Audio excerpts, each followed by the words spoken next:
بسم اللہ الرحمن الرحیم۔ آرش وائس کے معزز ناظرین کو سلام پہنچے۔ 70 برس قبل 16 اکتوبر کے دن پاکستان کے پہلے وزیر اعظم نواب لیاقت علی خان کو راولپنڈی میں ایک جلسہ عام کے دوران گولی مار کر قتل کر دیا گیا تھا۔ آج اس واقعے کو ہوئے لگ بھگ 7 دہائیاں گزر چکی ہیں، مگر اب تک یہ طے نہیں ہو سکا کہ پاکستان کی تاریخ کا رخ بدلنے والا یہ واقعہ کسی بڑی سازش کا شاخسانہ تھا یا کسی انتہا پسندی کا انفرادی فعل۔ اس قتل کے 10 روز بعد ہی یعنی 25 اکتوبر 1951 کو اس وقت کی حکومت نے قتل کی تحقیقات کے لیے ایک کمیشن تشکیل دے دیا تھا، جو فیڈرل کورٹ کے جج جسٹس محمد منیر کی سربراہی میں پنجاب کے مالیاتی کمیشن جناب اختر حسین پر مشتمل تھا۔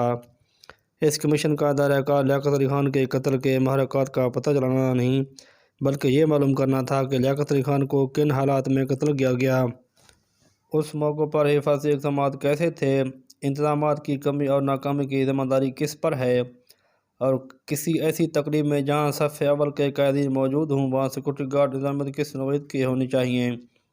اس کمیشن نے اپنی رپورٹ 17 اگست 1952 کو شائع کی تھی۔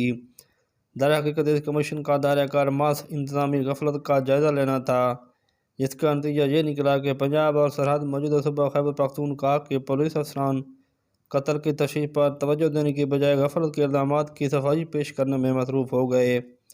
یہی وجہ تھی کہ جب اس کمیشن کی رپورٹ شائع ہوئی تو لیاقت علی خان کی بیوہ بیگم رانا لیاقت خان نے ہی نہیں بلکہ عوام نے بھی اسے مسترد کرنے کا اعلان کر دیا۔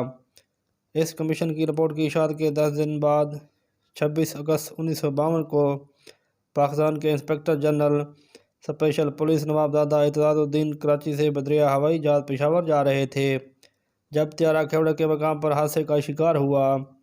صاحبزادہ اعتزاز الدین بھی لیاقت علی خان کے قتل کی تفتیش کر رہے تھے۔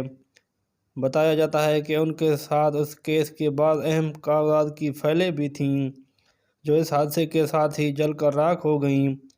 اس طرح کی مزید اپڈیٹ کے لیے ہمارے چینل کے ساتھ جڑے رہیے اور ہمارے چینل آرش وائس کو لازمی سبسکرائب کر دیں۔ شکریہ۔